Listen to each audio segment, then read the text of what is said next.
Kumar Sharma advocate मेरे से सवाल तो बनता है, क्या प्रधानमंत्री नरेंद्र मोदी जी का जन्म बायोलॉजिकल है?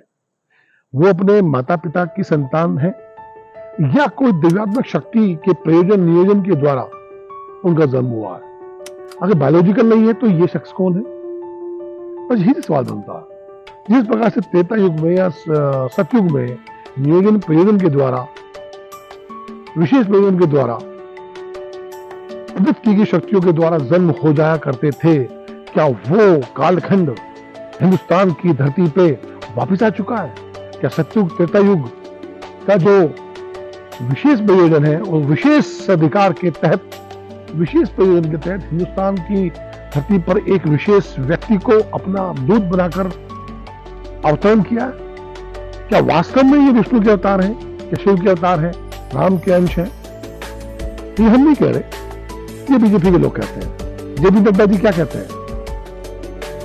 प्रधानमंत्री नरेंद्र मोदी जी तो देवताओं के राजा हैं, देवताओं के अभिनेता है।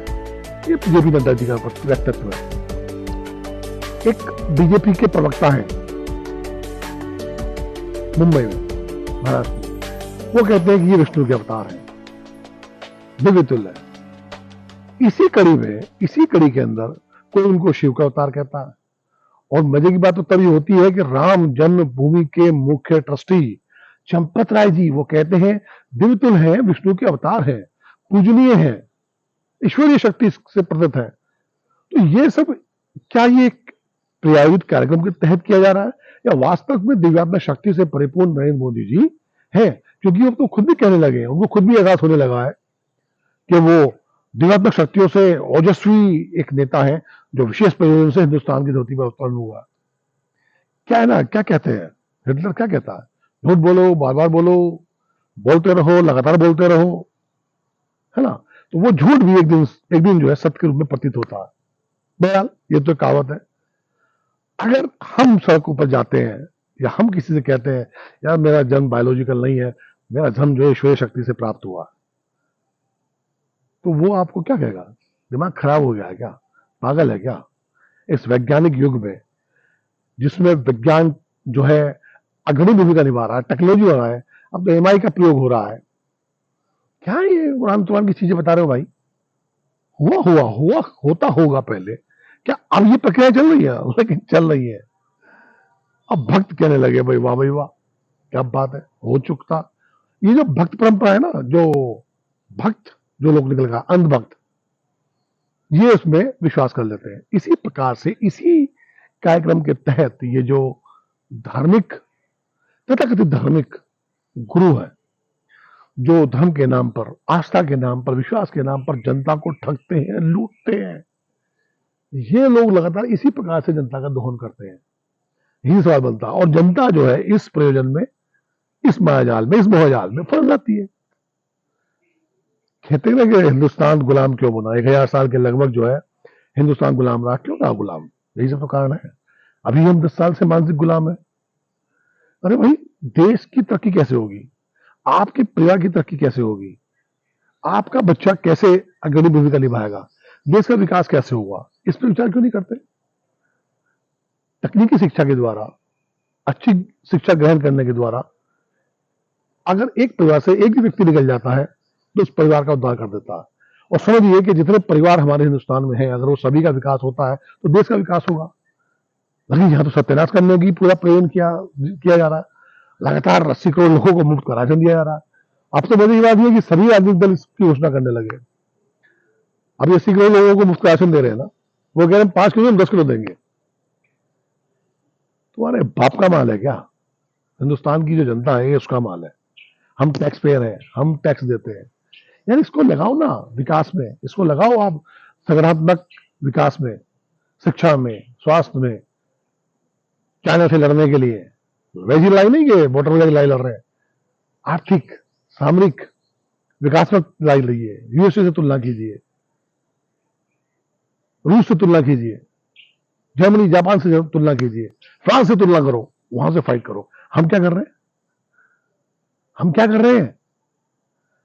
पाकिस्तान, बांग्लादेश, श्रीलंका, नेपाल, अरे हमारे पड़ोसी देश हैं, उनकी क्या स्थिति हम सबको पता है। पाकिस्तान के का विभाजन हुआ हमारे देश से, वहां भी लगभग हमारे जैसे ही लोग हैं, है क्या नहीं? लोग हैं कि नहीं? उसके 2 टुकड़े हम लोगों ने करे, आप उससे तुलना करोगे अपनी? गजब है यार, गजब की बातें करते हो। बहरहाल स्वस्थ रहने के लिए शारीरिक विकास, शारीरिक शक्ति, शरीर का स्वस्थ रहना और मानसिक स्वस्थ रहना बहुत जरूरी है। वरना लोग क्या कहेंगे ना, पागल कहेंगे, पागल बौखला गए हैं, या ये कहेंगे जब सत्ता खिसकती नजर आती है तब ये अनगल बातें शुरू हो जाती हैं क्या? बहनों भाइयों, संबित पात्रा क्या कहते हैं? संबित पात्रा का क्या बयान है मालूम है? वो कहते हैं कि भगवान जगन्नाथ मोदी जी के भक्त हैं। आपको नहीं लगता कि ये जो प्रायोजित कार्यक्रम है ये जानबूझ के किया जाता है, ये जानबूझ के बताया जा रहा है, समझाया जा रहा है? आपको नहीं लगता कि ये लोगों को दिग्भ्रमित करने के लिए एक राजनीतिक धार्मिक षड्यंत्र किया जा रहा है, हो रहा है हिंदुस्तान की जनता के साथ? आप उसे उलझ जाते हैं, फंस जाते हैं। और कमाल की बात ये है कि जो मीडिया जो चौथा स्तंभ कहता है, ये उसमें ताल से ताल मिलाता है, तालियां बजाता है। लोगों को भ्रमित करने में महत्वपूर्ण भूमिका मीडिया की है। ऐसे ही कोई हो जाएगा?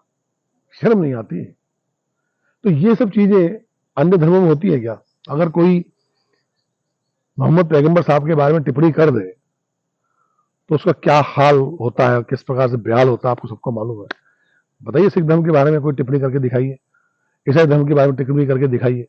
एक हमारी धर्म बचा है कि इसमें किसी को भगवान बना दो, किसी को दूध बना दो, अवधूत बना दो, अवतरित अवतार बता दो, उसके मंदिर बना दो, भगवानों के उसके अधीन बता दो। शर्म बिल्कुल बेच के खा चुके हैं। इतना समझ में आना चाहिए ना भाई कि किसकी तुलना किससे कर रहे हो? जो अपनी डिग्री नहीं दिखा सकता, जिसकी डिग्रियों पे सवाल बनता है, वो देवतुल है, वो दिव्यात्मा शक्ति से ओतप्रोत है। मैं वकील हूं, मेरी डिग्री है, आप देख लीजिए कहां से पास आउट हुआ हूं। या मेरी डिग्री में सवाल होगा तो मैं हाईकोर्ट और सुप्रीम कोर्ट चले जाऊंगा कि मेरी डिग्री में सवाल ना पूछे, मैं डिग्री दिखाऊंगा। देश की राष्ट्रीय सुरक्षा का मामला है, क्यों भाई क्यों? अगर हमने एग्जाम पास किया दिखाई डिग्री। ऐसे यार महामदारी का खेल दिखाकर, महाठग मदारी का खेल दिखाकर आप लगातार लोगों को झूठ बोल रहे हैं। कभी भगवान बन जाते हैं, भगवान राम की उंगली पकड़कर उनको बाल रूप में दिखाते हैं, उंगली पकड़कर आप अयोध्या छोड़ के आते हैं, हम तालियां बजा रहे हैं। यही सवाल बनता, ये धार्मिक अंधभक्ति देश को बर्बादी की राह पर ले जा रही है क्या बहनों भाइयों? सवाल तो बनता है।